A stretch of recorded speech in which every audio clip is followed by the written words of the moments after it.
O Poder Judiciário brasileiro opera hoje sobre uma infraestrutura digital massiva. Processos tramitam, dados são cruzados e sentenças são publicados em milissegundos. Essa adoção intensiva de tecnologia foi uma escolha estratégica deliberada. O objetivo do sistema de justiça era converter a capacidade de processamento de dados no motor principal da produtividade dos tribunais. Essa estratégia requer capital alto e constante. O orçamento anual gerido de forma consolidada pelas áreas de tecnologia da informação do Poder Judiciário alcançam os 5,3 bilhões de reais. Manter essa arquitetura operando com segurança, protegendo dados em nuvem e garantindo a estabilidade de centenas de sistemas processuais exige uma força de trabalho altamente qualificada e rigorosamente estável. Apesar do altíssimo volume de recursos financeiros direcionados à infraestrutura, o Judiciário convive com um problema crônico e silencioso: a evasão constante de seus servidores de TI. Nenhum investimento estatal em servidores ou softwares produz retornos institucionais sustentáveis se não houver especialistas dimensionados adequadamente para gerenciá-los. A incapacidade de reter esses profissionais configura hoje o maior risco operacional documentado à continuidade da prestação jurisdicional no país. O sucesso tecnológico gerou uma vulnerabilidade estrutural profunda. Para entender a origem deste paradoxo bilionário, precisamos analisar o diagnóstico que identificou a raiz dessa crise. O alerta grave de segurança operacional não começou nas varas de justiça, mas no órgão central de controle fiscal do país. A nota técnica da Anastic de 2026 resgata um laudo pericial contundente, o Acórdão 1200, emitido em 2014 pelo Tribunal de Contas da União, que dissecou o modelo de gestão de tecnologia estatal. O levantamento original inspecionou meticulosamente os aspectos quantitativos e qualitativos da força de trabalho alocada nas áreas de TI da administração pública. Os números revelaram um déficit real alarmante. A discrepância entre o número ideal de especialistas, as vagas previstas e o quadro efetivo nos órgãos expôs uma máquina trabalhando muito abaixo de sua margem de segurança. A investigação apontou fatores objetivos para essa rotatividade: a ausência de carreiras específicas e salários incompatíveis com a criticidade das tarefas exigidas. Sem servidores fixos e qualificados, o Estado perde a capacidade técnica de fiscalizar e auditar os contratos de terceirização que sustentam sua operação. As diretrizes do TCU exigiram a criação imediata de carreiras específicas e a implementação de uma remuneração justa, coerente com o nível da exigência técnica. O déficit técnico no Judiciário é um risco formalmente mapeado há mais de uma década, e a manutenção dessa fragilidade compromete a própria integridade da governança de dados do sistema. O cenário descrito pelos auditores em 2014 sofreu uma drástica deterioração devido a mutações recentes no cenário macroeconômico. A partir de 2016, a linha de dotação orçamentária do Judiciário ganha forte inclinação ascendente, refletindo a adoção de processos digitais cada vez mais complexos e servidores em nuvem de alta capacidade. Simultaneamente, a pandemia consolidou a cultura global do home office na área de tecnologia, eliminando as fronteiras físicas na disputa por mão de obra. Profissionais de TI no Brasil passaram a ser ativamente recrutados por multinacionais, recebendo em moedas fortes e operando de suas próprias casas. A combinação consolida o efeito tesoura. Enquanto a demanda e o investimento em tecnologia judiciária disparam vertiginosamente, a atratividade salarial despenca. O espaço entre as linhas representa a perda de capital intelectual. Servidores treinados levam seu conhecimento crítico do setor público a corporações privadas. A concorrência avança até mesmo dentro da administração pública.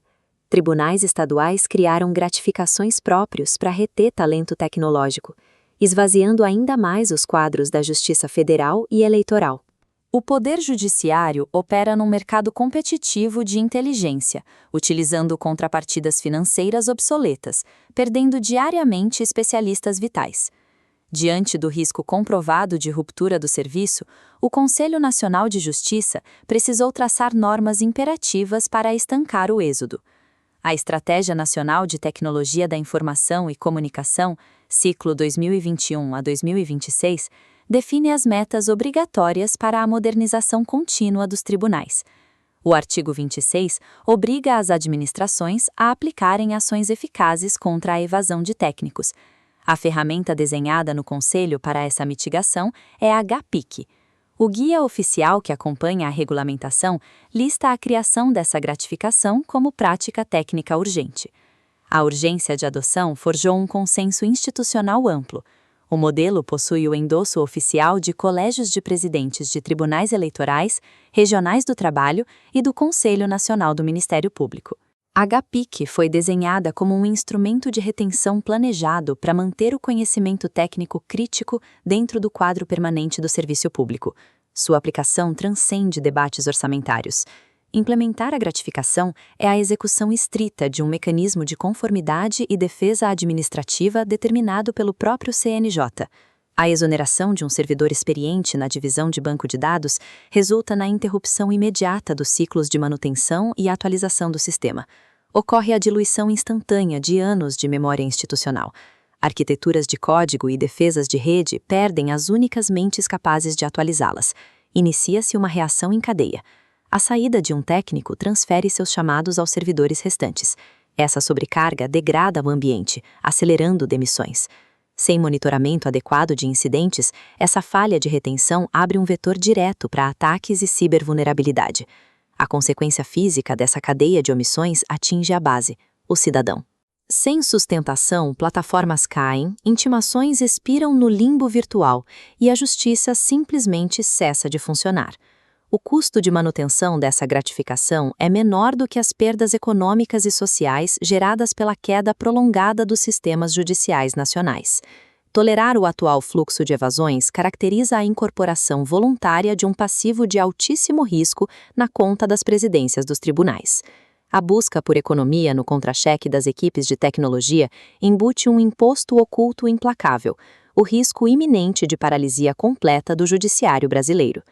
O sistema judiciário apostou seu funcionamento diário e o andamento das leis no sucesso incontestável de sua malha tecnológica. A injeção recorrente de 5,3 bilhões de reais consolida o tamanho absoluto da dependência digital da máquina pública.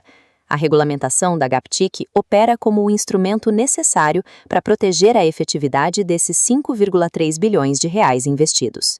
Redes e bancos de dados não possuem instinto de sobrevivência.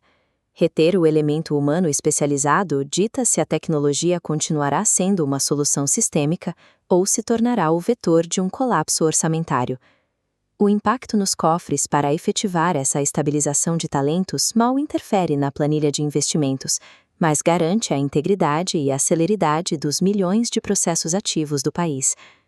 A GAPTIC funciona como uma salvaguarda técnica para a continuidade do serviço público, mitigando a vulnerabilidade dos sistemas judiciais.